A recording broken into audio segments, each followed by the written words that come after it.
il rettore Michele Vigliesi come il candidato ideale per questa competizione. L'annuncio è di quelli informali, ma la sinistra veneziana compatta sembra abbia già deciso il candidato sindaco del PD da opporre a Brugnaro per il suo ipotetico mandato bis.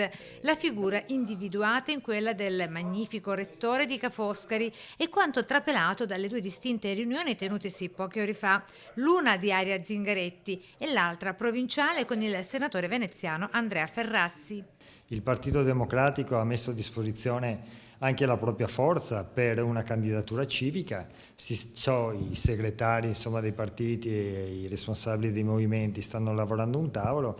Naturalmente io quello che dico è che bisogna fare molto presto, perché Brugnaro si è già mosso per tempo, è già il sindaco uscente, noi non possiamo perdere un minuto ancora.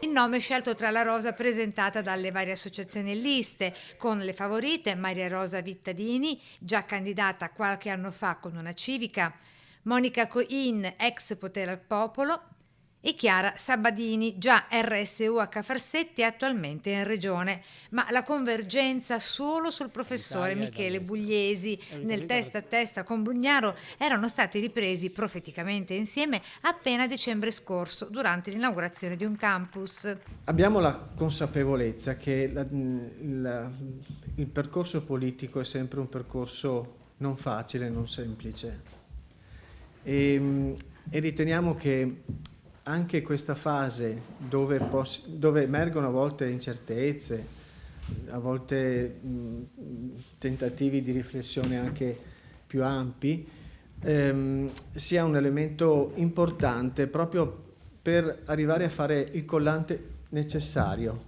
per il lavoro che c'è da fare.